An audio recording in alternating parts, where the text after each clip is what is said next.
Welcome to another episode of I Know Jax. I'm Joe Talentino, your guide on tonight's adventure. Oh boy, are we in trouble, and I haven't even started yet. Let's correct that.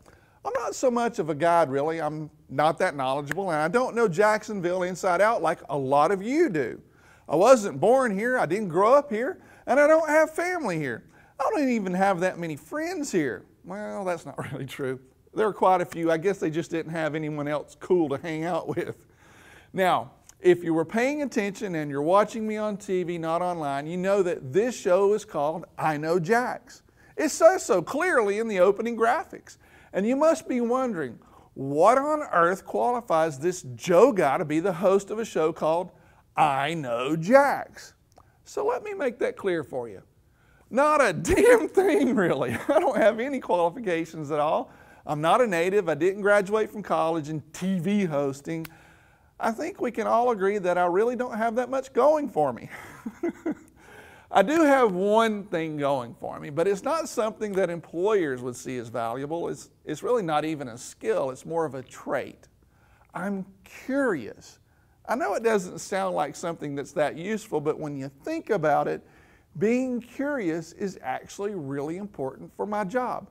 I love to explore, meet new people, taste new food, and learn new things. Luckily for me, I never had to convince someone to hire me for the job. Selfishly, I just took it. Well, that's not really what happened. The truth is, I'm cheap and I'm always available when I need me. That's really how I ended up in front of the camera without skills or expertise. This, of course, meant that I had to get some people in here who do have expertise. One of the first ones was Kris, our wine expert.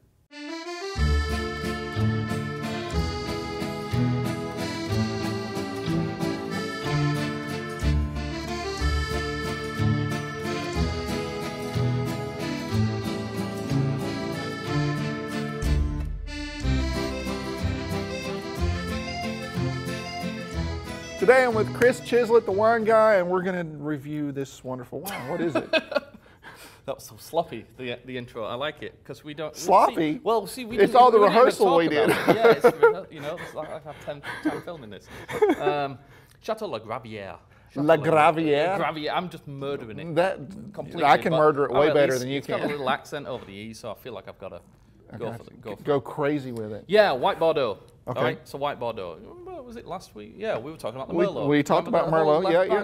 Yeah. Okay, Same thing here. To throw you through a loop. This is actually not from either bank. All right, so we're talking about the river. It's in the middle. Goes down the middle. The river splits off. This is actually from the Entre de Mer part of Bordeaux. Gotcha. It's basically like, no, I don't want to say like the El Cheapo wine region of Bordeaux, but there's kind of, you know. There's a cheap wine region in France, really? El Cheapo Bordeaux region is the Entre de Mer. It's kind of between the two rivers. Oh, gotcha, okay. This is actually what it translates, actually, between two seas. Between two seas. It's Entre de Mer. Entre de Mer. So, whites. Do they know that they're the cheap part of France? I mean, someone should tell them. I know. Hey guys, I think we should do a letter writing campaign. Because we know it's mainly French viewers that we have. I know, we get a lot of those French viewers. Are we syndicated in France? Not yet, but we're working on it. You are, I bet you are, so all right, so it's mainly Sauvignon Blanc, right, okay, with a little bit of Semillon. So I figured, what the heck, right? Say, you know, give it a shot. You know, if you're looking for something for summer, spring, summer, you gotcha, know, weather starts warming up, you know, we can. This is perfect, like, throw it in a red Solo cup. Gotcha. Not feel too bad about it. Sat by the side of the pool, $12 a bottle. You know? Not too bad, right? Yeah, $12 a bottle. You could spend it on a bottle or a box, right? Exactly. Just don't buy those silly little stack wines and you're good. Yeah, which we didn't like, right? I freaking hated those. Yeah, man. That was the wet dog, right? Yeah, that was the wet dog. I remember the wet dog. we can't forget like so that. Long ago. I know, right? Oh, that's pretty tasty. Yeah. So, like, basically, you know, they make these wines as, you know, just simple, everyday, easy drinking, crisp, aromatic, like lemon, lime, peach. You get that? Yep, yeah. absolutely. No oak. So if you look for something crisp. Yeah. If you like Pinot Grigio. Yeah. This isn't a Pinot Grigio, but $12 a bottle. Why not buy? It's the next best thing. Yeah. From the cheap part of France. From the cheap. That's on the commercial, actually. Shuttler, grab your. We can just do this on the fly. Yeah, absolutely.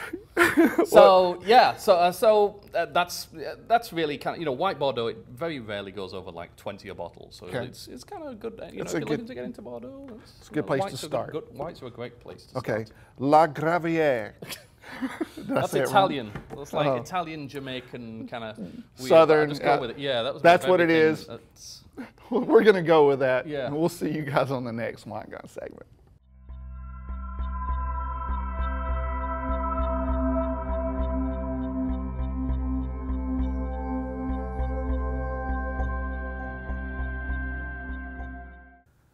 Okay, let's start tonight with culture. The Red Moon Theater Festival is coming to the Ritz this week. This is a festival that celebrates diversity and building community. Highlights include a staged reading of the Broadway hit The Mountaintop, featuring television and film actress Cassandra Freeman from Inside Man and Single Ladies, and director Ian Mayers will direct a production of Thornton Wilder's Our Town. The Red Moon Theater Festival takes place at the Ritz Theater and Museum February 27th through March 1st. Check out ritzjacksonville.com for all the details. Now that I got culture out of the way, over to something close to my heart. You know that I'm a big Jacksonville Giants supporter and a big basketball fan. I'd have to say that one of the highlights in my TV hosting career has been when I had a Harlem Globetrotter visit me in the studio.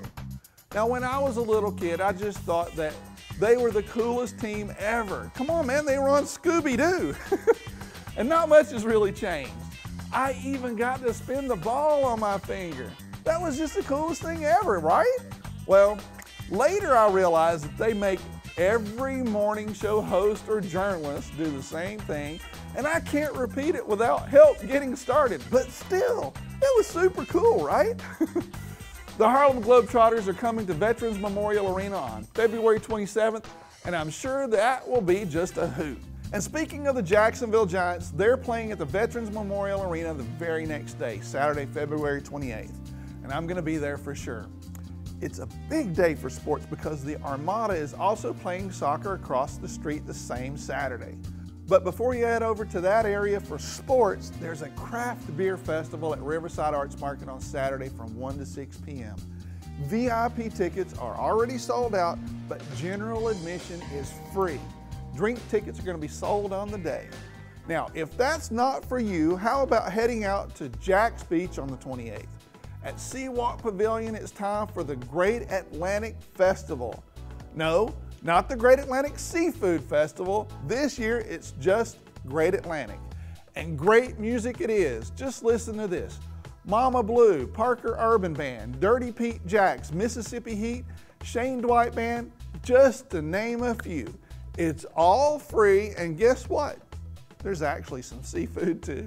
Now, if you see me when you're out and about, make sure to come up to me and just say hi. For other ideas, check out my article, Fun Things to Do in February. Next, we're going to talk about, well, let's just say something completely different. GastroFest is coming to Hemming Park on March 21st. It will be Jacksonville's own food festival with restaurants, chefs, local food, local craft beer, tastings, and much more. Admission is free. Get the complete schedule at gastrofest.com. One of the most fascinating cuisines of the world to me is the Greek. Greek food obviously has a very long history and rich tradition. In my research, I've found that there's also wide varieties of Greek food depending on where in the country you are. I was very excited to find out more about Greek food, and I didn't have to travel very far. Just down the street, as a matter of fact, to Taverna Yamas in Tinseltown.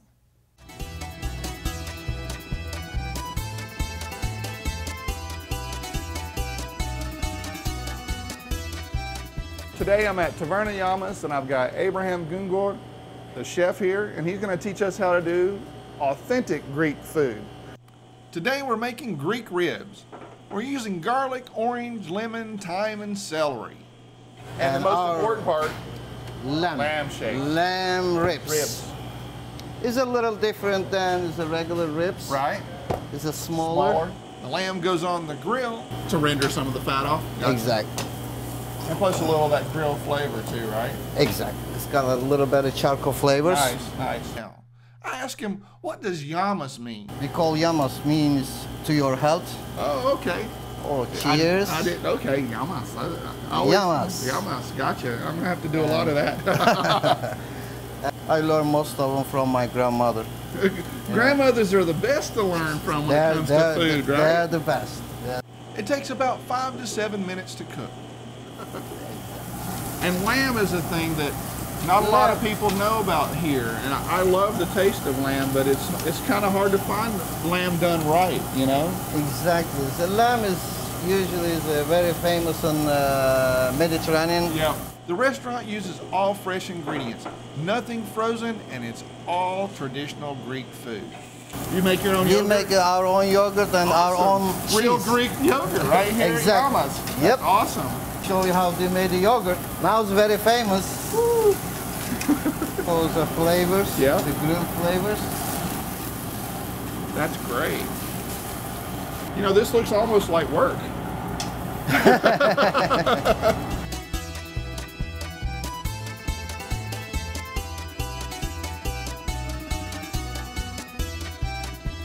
Get the yamas. We open some more locations soon. You have Yamas in Orlando as well. Yeah, we just opened like a couple months ago. couple months ago. Yeah. And now we have biggest projects coming from Caribbean islands. We are Nice. opening the San Martin. Well, when you need a commercial shot there, you're gonna call me, right? Of course, we all going together. We're gonna go open up together. Okay, that sounds great. You heard that. I got that on film.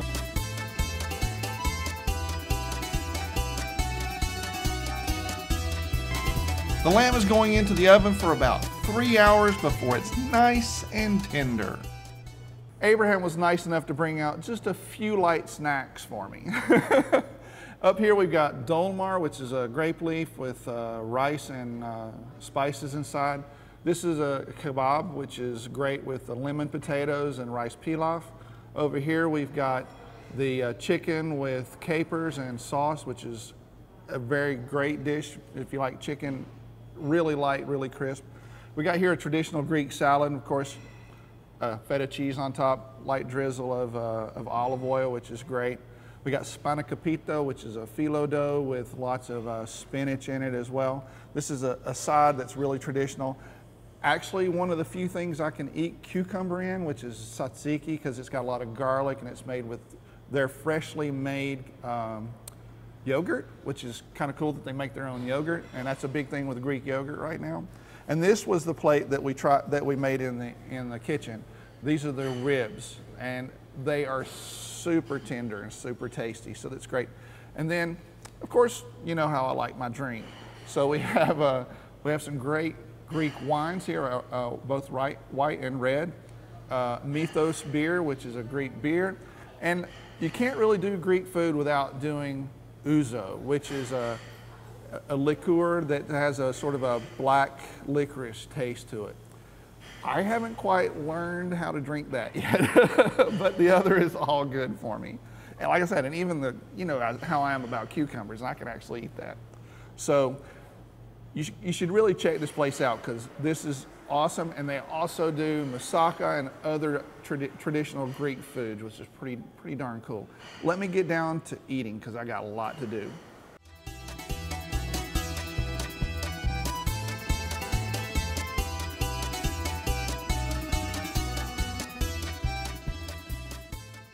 My eyes are saying yum right now. How about yours? Their food is just awesome. Go check them out sometime if you can. We've talked about wine and we've talked about food. How about some action next? I'm sure you've heard by now that we have a new professional soccer team in Jacksonville, the Armada FC. And they just played their first home game at Everbank Field a couple of weeks ago, and it was what they call a friendly against the Philadelphia Union, an MLS team. And it was a great start of the Armada season, surpassing all expectations. A few weeks ago, I actually interviewed the goalie of the Armada, Miguel Gallardo, at Intuition Ale Works at a fundraising event.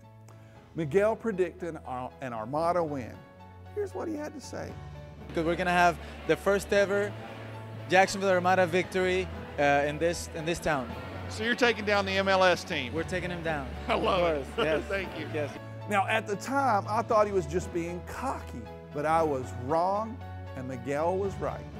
From the very start, Armada FC in their white uniform attacked and scored.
In the end, the Armada won 3-1.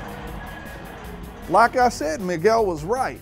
The next home game for the Armada is on February 28th against the Fort Lauderdale Strikers, and then they're going to play on their home field at Community First Park, also known as the baseball grounds. And that's going to happen for the very first time. Now keep in mind that they have less room for audience at the baseball stadium, and after the record of 13,934 fans at their first ever home game, I think you might want to consider buying season tickets to ensure your seats. Now I'd say that it looks like professional soccer has come to stay in Jacksonville, and this is only the start. Now, thanks for hanging out with me here on the show today. I'll be back with another episode of I Know Jax next week, but before then, I'll see you on the internet.